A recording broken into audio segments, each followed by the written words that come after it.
Time Team have been invited up from the southern comforts of England to one of the remotest outposts of the British Isles. We're on our way to Fetlar, the easternmost of the Shetland Islands. This is the tiny village of Hooby, this is the village shop, and just behind it, down this narrow passageway, is the back garden of Nick and Lynn Boxall. 6 years ago, Nick was digging in the back garden when he chanced upon some finds made out of soapstone. These are fishing weights, these are fragments from domestic vessels. Apparently they're Viking and could be at least 1,000 years old. So they want to know, do they have a Viking house in their back garden? And that's not all. Just 3/4 of a mile away is the most famous and enigmatic Viking site on the island. This mound is known as the Giant's Grave, and it's thought to be a very rare Viking boat burial. If so, is there a Viking in it with his treasure? We've got just 3 days to find out.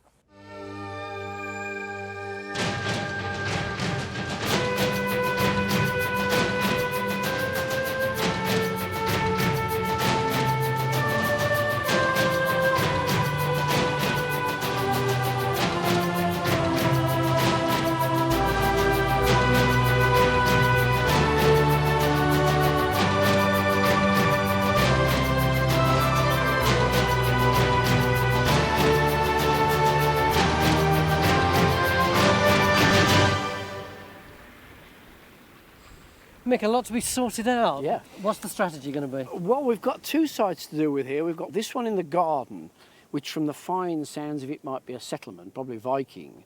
And they normally come in single farms rather than villages, so we might have the whole lot just here. And the other one down the road, which sounds as if it's a burial, and they often bury them in either ships or in ship-shaped mounds. And so we're going to be looking at both sides of Viking life. We're going to dig both of these sites. But don't we know quite a lot about the Vikings around here anyway? On some levels we do. We have lots of place names and we know that they must have been here because we're right in the middle of the Viking seaways, right in the north of Britain. So they have to have been here, but we haven't found the evidence, not yet. So the pressure's on. And Mick's decided to kick off our quest in the garden by reopening the area where Nick Boxall uncovered the soapstone finds. When we first moved into the house, I was digging a vegetable plot over here in the garden. You can just sort of make out the outline of the square area here. And I started off with a trench going across there on the left and worked back over this way. And pieces turned up in the far corner over there. But you don't mind us extending your trenches and spoiling your beautiful garden? No, I don't think so at all. I think it would be fine to get the garden cleared up in a lot of ways. So it'd be splendid to think that there might be something here that you could find. That'd be terrific. We've taken Nick at his word. We're going to destroy his garden.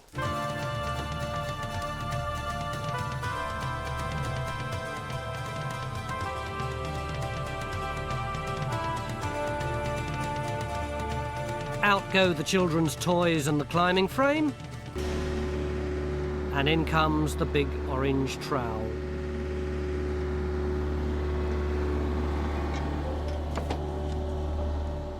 We're going to start with a fairly large trench. But if Geophys can identify features in the rest of the garden, there's every chance it'll get much larger.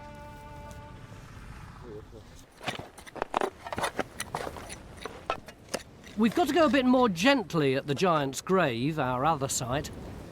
Boat burials are very rare and technically difficult to excavate, and we don't want to miss anything. In charge of the site is Magnar Dalland, an expert excavator of Viking boats. He's decided to open 2 small trenches into the heart of the mound, initially to confirm that this really is a boat. It's a beautiful spot to be buried, isn't it? You could quite understand why a Viking would want to have his grave here.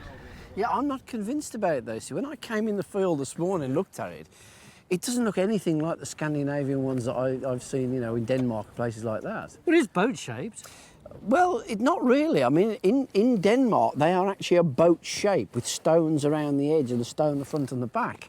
I mean, the mound's a bit sort of long, but it doesn't look like that sort of thing at all. So you're saying this might just be a dump of stones at the edge of someone's Well, field? yes, but there is one compelling piece of evidence. Look, if you look at this stuff here, and Fraser's got one out the box, we've got 40 odd of these boat rivets. Where did they come from? They came from an excavation dug into this mound in the 60s. Are these Viking? Yeah, they've been looked at. And What are they for? well, they're for holding the planks together on the side of the boat. So you put the two planks and you put the rivet through. But does the fact that we've got rivets necessarily mean we've got a Viking boat burial? Well, that's my worry, you see, whether this is being recycled, whether it's stuff coming up from a wreck or off the beach to a settlement here. There's a lot of earthworks at the top of the hill. There could be something else here. So I feel very worried about it at the moment. The first step to allaying Mick's fears will be to find a lot more rivets. A Viking boat would have been held together by several hundred metal pins, and if this is a boat burial, the mound should be absolutely stuffed with them. But there are none in Trench 1. This is where there was a dig in the 1960s, and it's empty. In Trench 2, though, Phil's getting very excited. It's absolutely awash with them, Mick. I mean, as a sample, the sort of thing we're getting. Look at that. Oh, crikey. Isn't that a whopper? As each rivet's uncovered, it's marked with a red golf tee. And Phil soon discovers that the rivets have survived in a variety of different forms. Some are just stains in the ground, others are identifiable as metal objects, and others again are still attached to wood. So that's the head of the nail, and this is just corroded wood. Yeah, it's wood. When nail corroded, it sort of preserves the wood. So this is mineralized wood, actually. And these marks down there, then, so that's the actual grain of the wood, is it? Exactly what it is. Which is great, but it doesn't yet prove this was a boat burial. The question now is, are the rivets randomly scattered, suggesting Mick's recycled pile of debris, or have they survived in a pattern, as you'd expect if they were once part of a boat? Well, that's 15.21. To help us answer the question, Henry's recording the exact three-dimensional position of every one and plotting the results onto his computer. I can't see any lines in it, really, Henry. Well, at the moment, I'm getting the sense of a line coming around here, but I mean, it is early days yet. Can you home in on just that little bit there? Yeah. I just thought there might be more of a pattern if we got closer to it. Have you got them all plotted? Because it doesn't look particularly in lines or anything, or am I not seeing it right? Whether or not Mick's pessimism turns out to be justified, no one's in any doubt there were once Vikings here.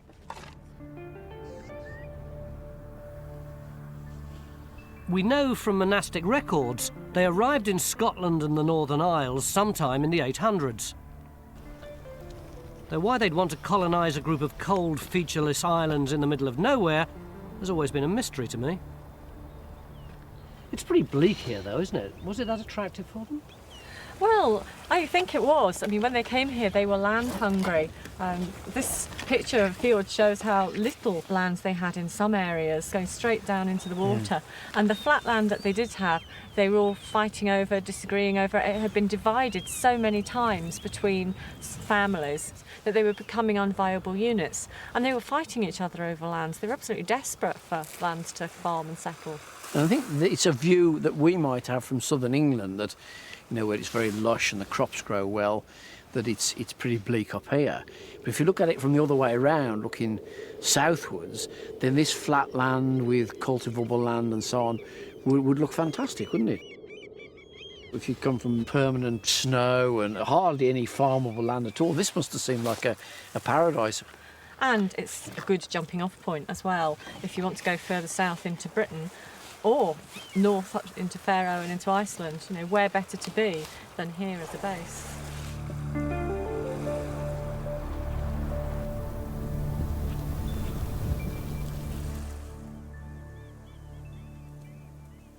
These are John's geophys results from the garden. As you can see, there's an awful lot of noise and very little information. In John's words, the garden's been completely trashed, so these really aren't much use at all. But fortunately, we didn't wait for the geophys before we started the excavation. Already we've got quite a big hole. And Sophie, even to my untutored eye, it seems to me we've got some kind of activity going on. What is it? Yeah, it's absolutely fantastic. We've got this dark black stuff, and then there's some orange stripes around, and it's a burnt area. And we're just trying to find out now exactly what that means and whether it could be part of a building, perhaps. If it is a building, what might it be? Well, it could be something like a central hearth within a long house building. I mean, if it's a Norse house, certainly an elongated building, maybe 20 metres long or so. Tony? Hazel's theory that the hearth is at the centre of the house is supported by the fact that the area around is strewn with Viking finds, like this bit of bowl. There's the rim, narrow, the base here, coming, we don't know how it goes, but a beautifully produced pot, hardly a work mark on it. So someone's taken time and pride over that. Although the site's stuffed with fragments of bowls, cooking vessels and the odd gaming piece, not a single one is made from pottery.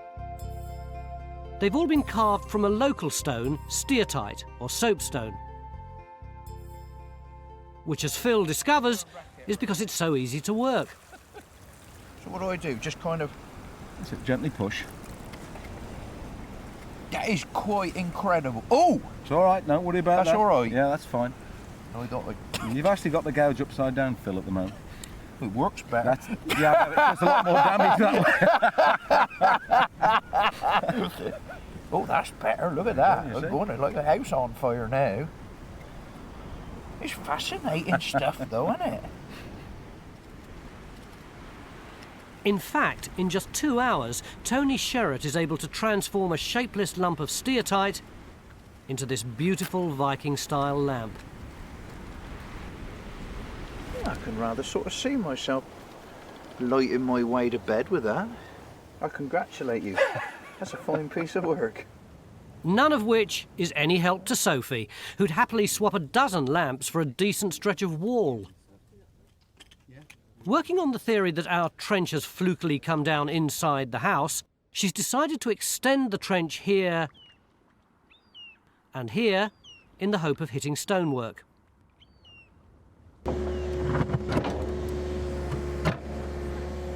If there's nothing solid in her extensions, then it'll be very hard to claim there's a Viking house in this back garden.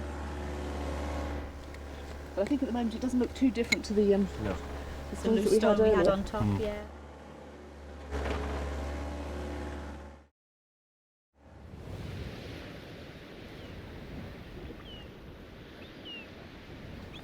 Have you got me a boat berry yet then? Doesn't look like it. Looks like a pile of stones. Exactly, that's what it seems to have come down to here. It's just masses of stones. Did they put great cairns of boulders over the top of Viking ship burials? No, I never heard about that before, but then again, there's only a few graves that have been, both graves that have been excavated, so this could be the first. Right, right. See, you sound as though you want to write it off just like that. It doesn't look like what I expected. It looks more like a cairn than anything. Look, we're getting more and more golf tees, and golf tees means more nails, rivets.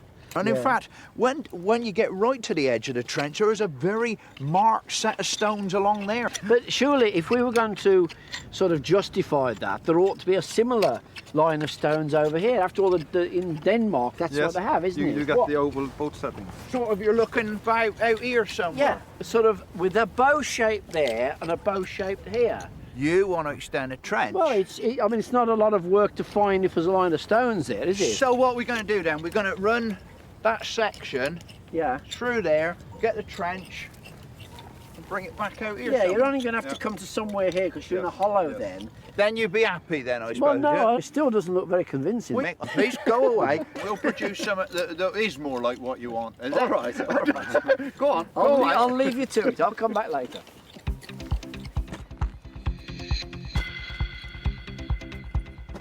While Phil and Magnar expand Trench 1, Mick does what he's told and heads off to Nick and Lynn's back garden, where, in the extension nearest the house, the archaeologists have hit the stonework they were hoping for.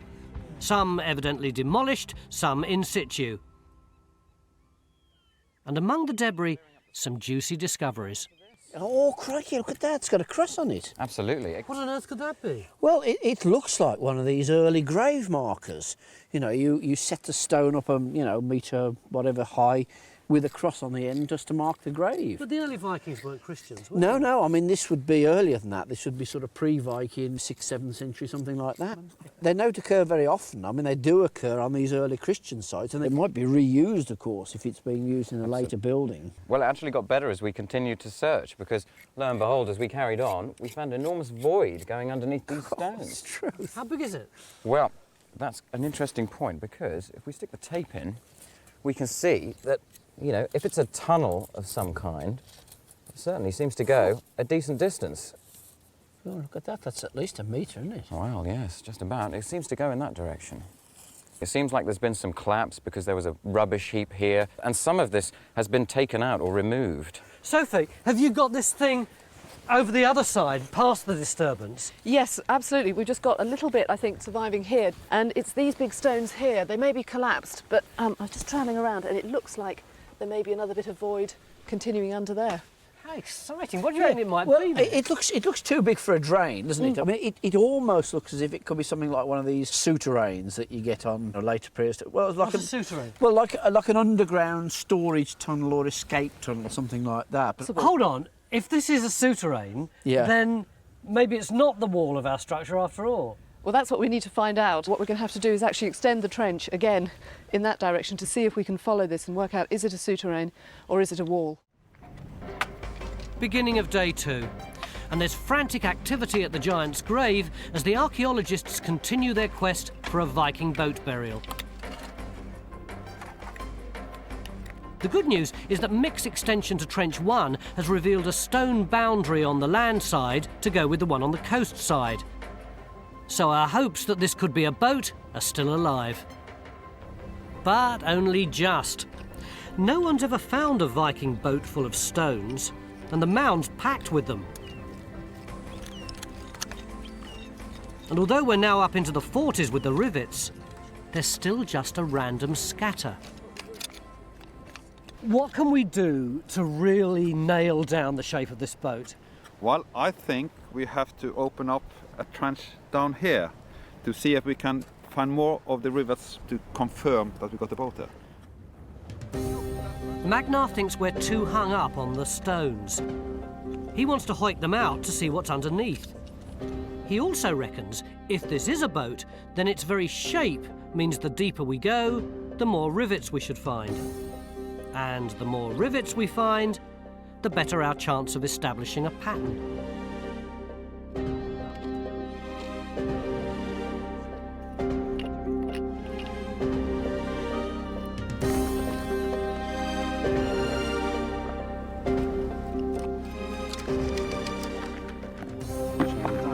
Do you know the story about the bloke who's buried under here? No. Is there one? Yeah. There was a storm during the Viking times. Yeah. The boat was blown up onto the shore, and there's only one chap on board, all the rest have been washed overboard. He was very, very sick and he died, but before he died, he said to them, would it be all right if you buried me in my ship, Yeah. just on the cliff edge here, with all my gold on me? Right. And so they did. But there is one problem, which is that it's cursed. That if anybody tries to excavate it in order to get the gold back, they'll go blind. Right. I'll give those to you then, Tony. And Leaving the archaeologists in the danger zone, I'm keen to put as much distance between me and the giant's grave as possible. This is Underhool, on the neighbouring island of Umst. Nestling in the shadow of an Iron Age settlement is a fully excavated Viking longhouse. Oh, you can see it really clearly here, can't you? You can, yeah. It's so close to the sea. Yeah, and there's a bay just nearby where they could have pulled in their boats, and very good fishing just offshore. And we're surrounded by really good hill and arable land as well, so it's an ideal place to live. Perfect. Can we go in? Yeah. And presumably this is the big living room. Yep, so about 20 metres long. So that's about the size of the one that we think we've got. Yep. And we've got evidence of marking right in the middle of ours, burning or something. Would the fireplace have been here? No, in this building it's a bit unusual. The roof was supported by 2 posts that were in the centre of the floor. And obviously if you'd had the fire right by the posts, they might have burnt down. So the fireplace is actually against the wall in this building. Massively thick walls, aren't they? Why are they so big? Well, they were built from turf and stone, and as the turf decayed, they would have had to be built again. So every time you rebuilt, they got bigger and bigger and bigger? That's right, and it's a bit of a wobbly shape you can see as well from all the rebuilding. What's this over here? Presumably this is an outhouse? No, actually this is part of the earlier settlement. It's a souterrain, an underground passage. And This is what we might have on our site then? Yeah, it could well be, yeah.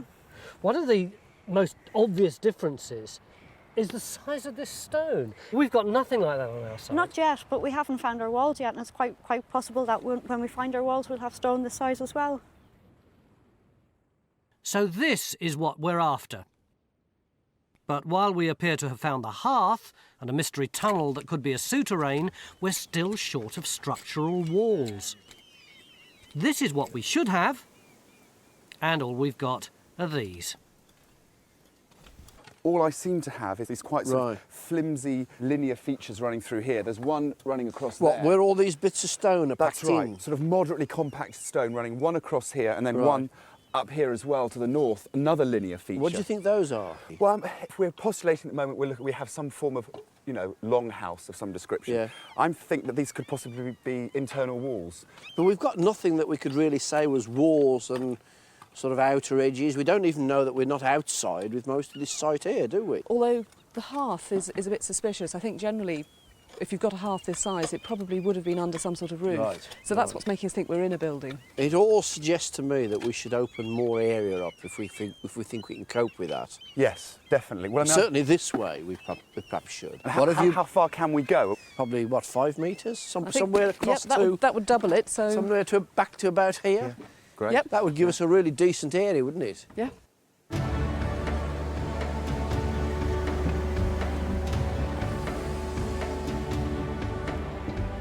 So in goes the machine, and out comes yet another swathe of Nick's lawn.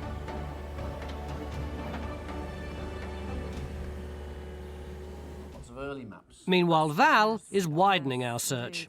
In fact, we've got these wonderful scatol boundary maps which have just come to light. It comes down here. She's been scouring maps and historical documents for evidence of occupation, like ancient boundaries and Viking place names, across the whole island. And now she's teamed up with Henry to see if she can match that information with physical remains on the ground. She's got until the end of tomorrow to find out how many Vikings settled on Fetlar and where they lived.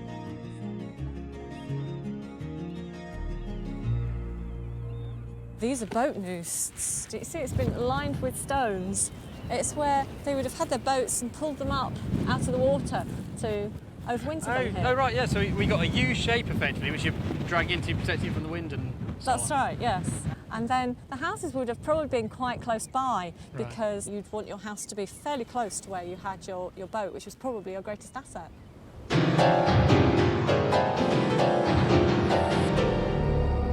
But when I think of the Vikings, it's not their domestic arrangements that spring instantly to mind.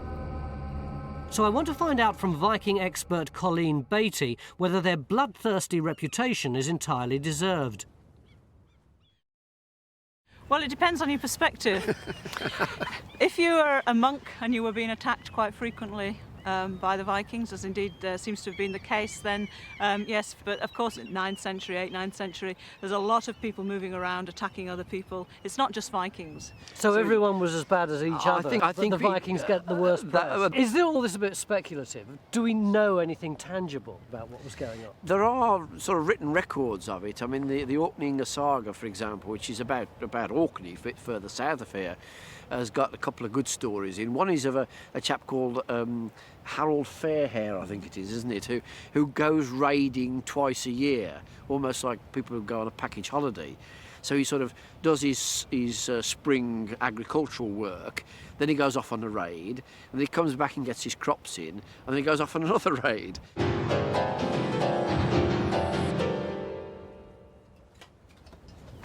Oh! Bang on line again. Oh, this is like shelling peas, this is. Magnar's decision to dig deeper at the giant's grave has been handsomely rewarded. Oh, there's another one. Not only has Phil struck a rich seam of rivets, they're beginning to form a pattern. That's our first line that went right the way through, and now look, we've got another line coming. And it's equal distance, you see? Yeah. Well, this one, look, he slots in the middle. Yeah. He comes in there. Yeah. There's a boat there. No, not this. Whoa! Look at the size of that. Once the new rivets have been logged onto Henry's model, it's even more convincing. In fact, Magnar now thinks he's got enough information to identify the type of boat we're excavating. This is a boat that's we call a fairing because it's got 4 oars, and you can see there's 2 rowlocks on the other side, one there, one there, one here. And so up to 4 men could be rowing it. In fact, we've got the boat over here. That's I was looking at that earlier, wondering if it was the sort of thing. The basic shape is exactly the same. Yeah, this one's got more strakes, and you can see the lines of rivets here, look. This is what we found. The wood itself disappeared, but the rivets are still lying in line in the ground. So this is what we are finding now. Right, this is our problem here, Sonia.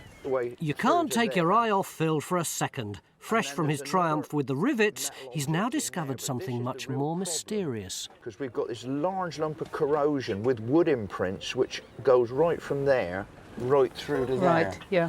Well, I think what I would ask you to do is investigate a bit more around the edge and define it better. We won't know what the mystery object is until Phil lifts it.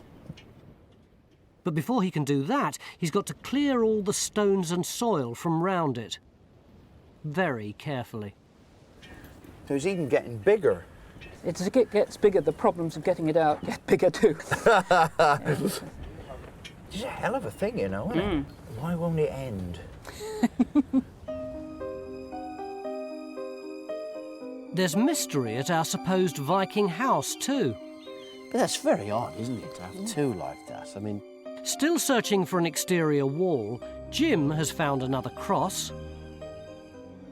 Sophie has discovered another pile of stones. You can see that there are holes going under. And Hazel's tunnel goes on getting bigger and bigger. It seems to continue down, so it's a big long structure of some sort. So there's a cavity all the way along here. It seems to be, yeah. And here, and it stretches on over in that direction. And it carries on over here? Yep, we've machined this off and got more of these big boulders showing up. And at the moment it looks like a demolished wall. A wall and not a tunnel? Yeah, here it looks like a wall. I think Hazel thinks she's got a tunnel. But you think it's the same feature? It can't be the same feature. I mean, it's obviously part of the same feature, but it can't be the same interpretation. It's either got to be one or the other. Well, that one will go.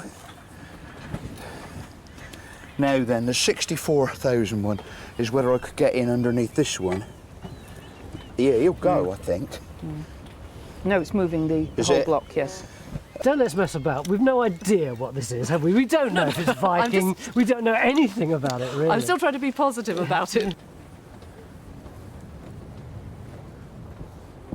Wow. Grand. So what do we do? We've got to do more investigation, really. How? Extend the trench a little bit. Again? Just a little bit, yeah. Which way? Yes. Well, we've still got this question, are we inside or outside this wall, if it is a wall? And there's not going to be plaster on the walls to let us know? No. But the only thing we can do is possibly go that way just a little bit, just to see. We can't go too far. We're practically at the house.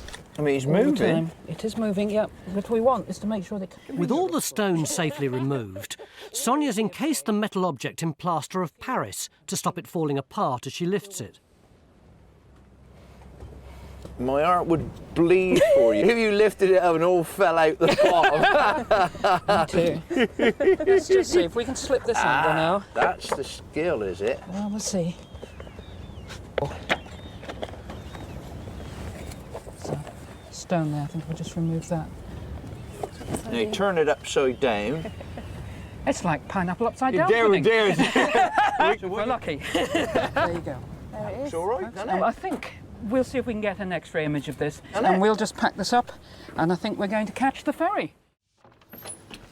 2 days ago, on the basis of some broken soapstone finds, we were invited up here to Shetland by the Boxalls, who wanted to know if they'd got a Viking house in their back garden.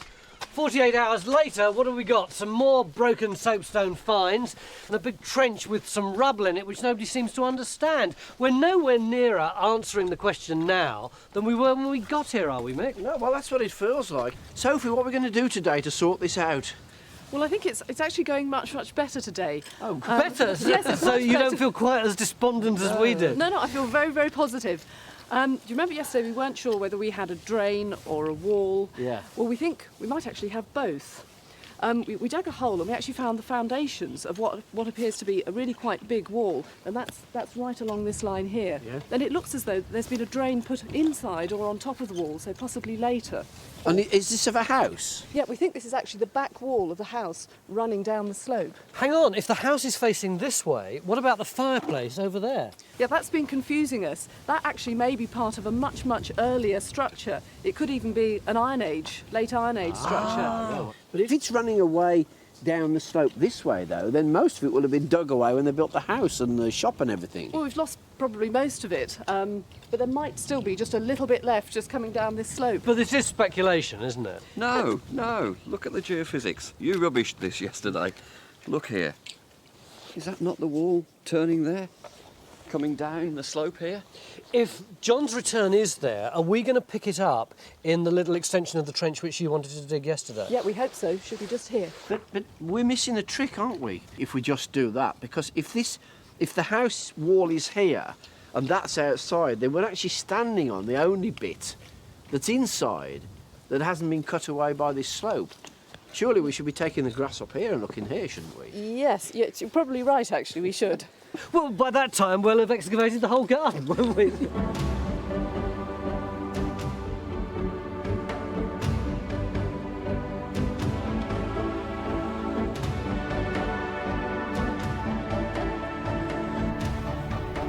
Yesterday afternoon, Sonia took a mysterious lump of corroded metal from the giant's grave to the nearest hospital for X-ray.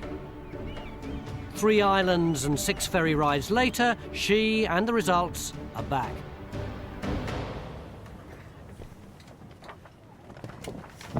Well, what do you make of that? Wow, God. That's the lump of metal that we excavated this morning. It certainly is.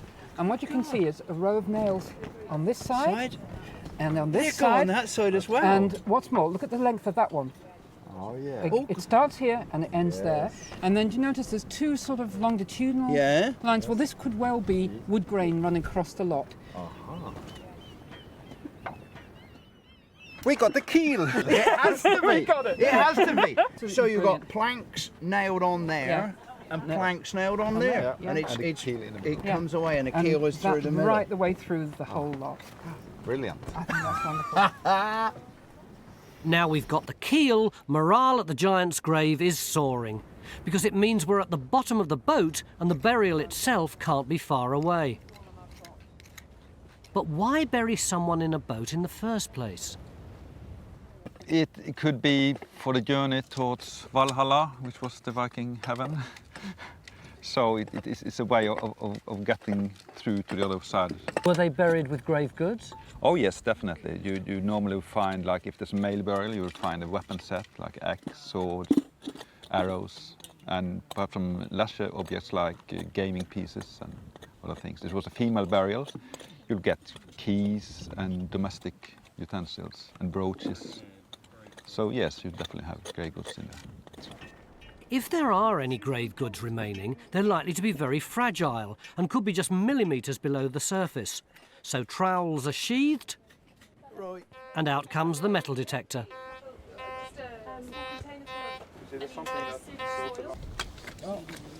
There's plenty of troweling in the garden, though, where Mick's extension's looking promising. It's full of stonework. Crikey, David, what's this? Yes, we've got this enormous bowl, and that you can see the rim very clearly, just sort of poking out from the section. Is it complete? We don't know yet. I mean, we've had a sort of like poke around on the sides, but obviously it's in the section, so we won't know until we can take the archaeology back and lift it. I hope so, but I somehow doubt it. Yeah, it's in a funny position, isn't it? It is. I mean, that's what's really curious, because we've obviously got this drain coming through here, which is actually, it's been very well capped, very well cut blocks capping the drain, and the bowl seems to be sitting on the capping. I mean, whether actually it was a part of the capping, we don't know yet. Yeah, and that's under the wall itself. It does appear to be under the collapsed wall, the demolished wall. If it's intact, this bowl could be the largest artefact we've ever found. The only problem is, how on earth are we going to get it out? I think that's an Magnar's caution has paid off. Without it, this small stone-like lump could easily have been damaged or discarded, and we'd have missed something a bit special. And it's a bit broken off here, but it looks to me that this is the shape of an oval brooch. Do you think it's a tortoise brooch that we found? Yes, definitely. And you see here, on top of it, you see there's some small platforms where there used to be studs. So you've got one stud there, possibly another one here, and one there. They're covered in mud for the moment. Yeah. It'd be good to get a line of decoration down there. Exactly, and when we clean up, we might see Viking-style animal decorations on it. Hopefully, yeah. Is that organic? This is a truly wonderful find. Only a handful of Viking brooches have ever been discovered in this country, and few of them so complete. If that's a brooch, does that mean that we've got a woman buried here? Absolutely.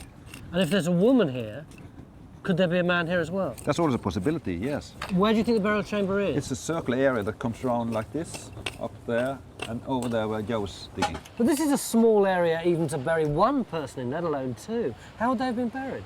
I think they would have to be crouched because there's not room for them to be in that space. A crouched sort of fetal position? Yes.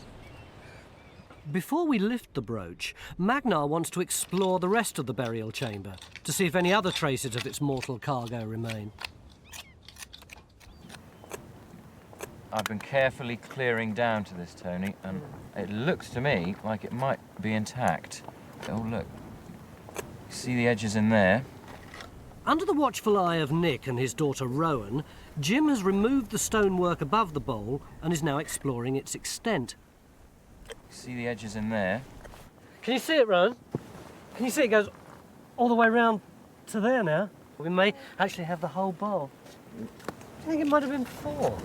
Well, I mean, could have been maybe storage, maybe used it as an enormous cooking vessel to feed the family that may have lived in this house.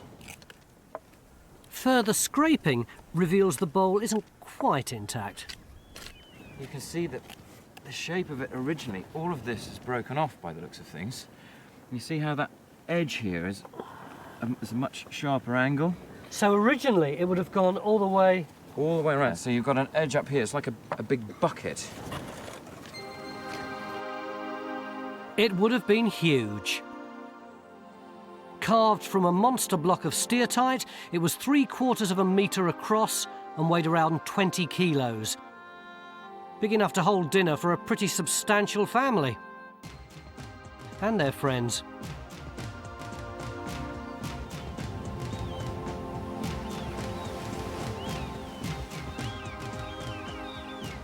When did the Vikings arrive here? Well, it's quite difficult to know for certain. We think probably sometime in the late 8th century, probably the early 9th century. Why do we think that? Well, it's based really on the Anglo-Saxon Chronicles, Irish Annals. They tell us about the arrival of the Vikings in the late 700s. So we're extrapolating from that, really. It's very difficult to be sure otherwise. Do finds help us? The finds are very difficult to date specifically to that particularly early phase. And how long did they stay here? Well, they never went away. What They're do you mean? Still here. Well, the genetic pool is still the same. It's still Scandinavian in origin. The culture's still Scandinavian. You've got the music, you've got the dialect, you've got the place names all around you. It's very exciting. The people who served us in the pub last night would have been the great-great-great-grandchildren of the Vikings who were here? Absolutely. And they could have descended from whoever was buried in the boat. Where Magnar and the team have just discovered, we've been beaten to the treasure. We've got different intrusions that people go into the section. I don't think we can resolve that. Apart from the faintest traces of a robber trench, which they think could be hundreds of years old, the chamber's completely empty. We're lucky even to have got the brooch. Sonia? Mm-hmm. What's it lying on? What I'm trying to get at is that it's actually lying on a stone. It's not lying on a body, as far as we No, can see. it's lying on a stone. It's clearly not in situ, I'm afraid. That confirms it then. Yeah. So this means somebody's been there already and disturbed this before we got to it. Awfully like it, yeah, absolutely. Right. Yeah. But who the hell's going to throw a brooch like that away? Well, perhaps they didn't see it. Yeah, perhaps they didn't see it. at all. With this black deposit on it, it may well be that it just didn't look like copper alloy. I mean, people may have been looking for gold, and I think that's what saved it. And now comes the really tricky bit. Can Sonia get it out in one piece? I reckon it's going to be extremely brittle, looking at the way that it's already broken on that edge. One slip of the spatula and the brooch could shatter.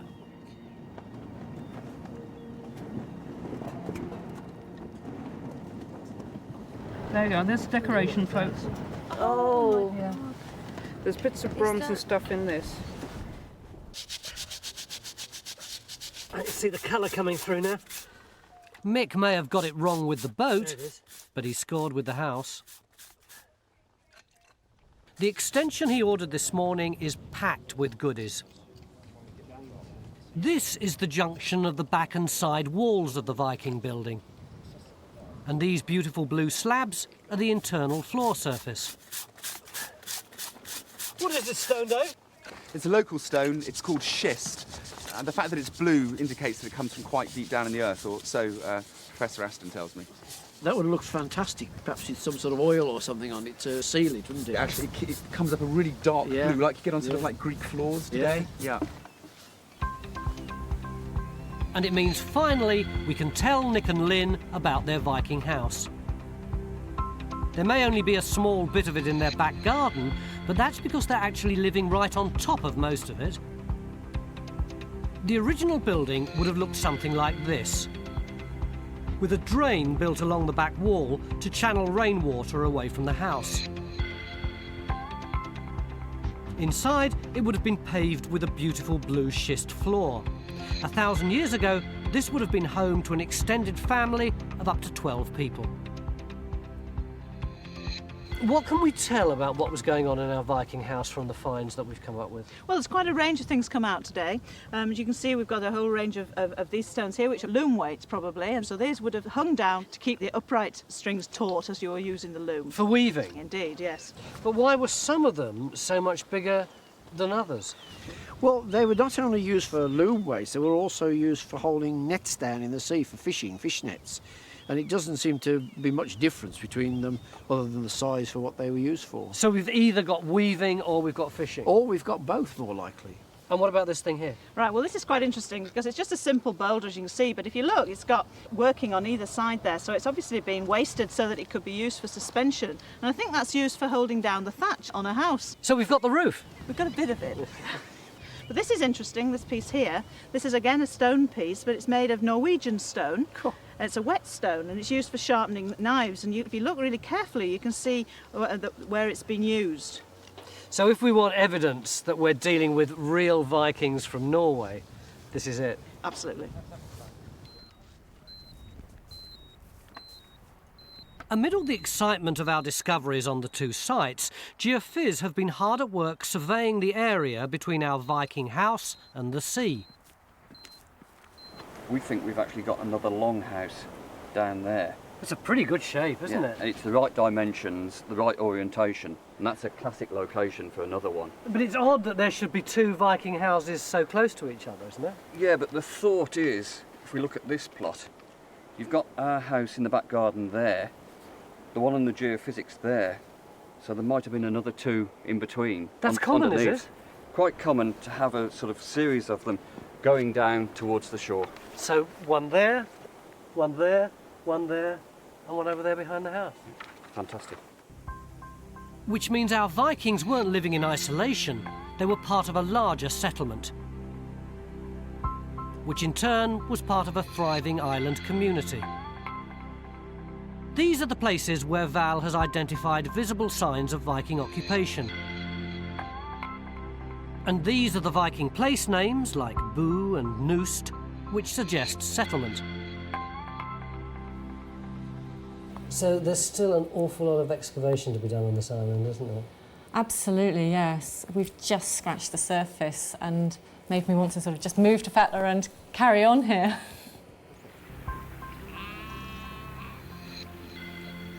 With less than 100 people living on the island today, it's hard to imagine, but in Viking times, Fetlar would have been packed. Hundreds, perhaps even 1,000 people lived, worked and died here.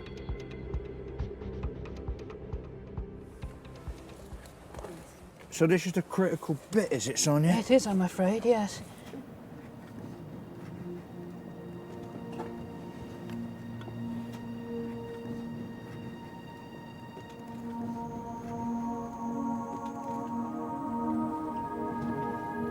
A bit of fragments there.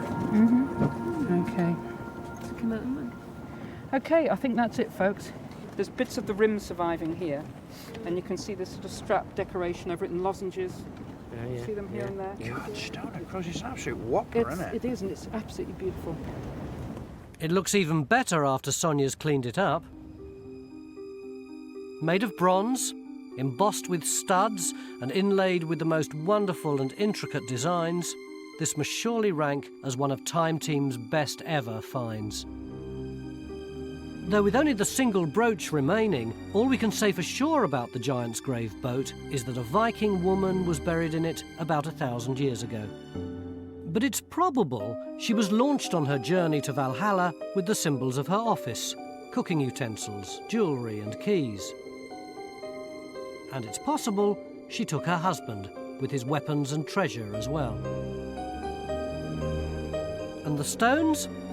Well, there's not much topsoil here, and you'd need to cover the bodies with something to protect them from hungry animals. Oh, it's so heavy, isn't it? Some cooking pot. Here you are.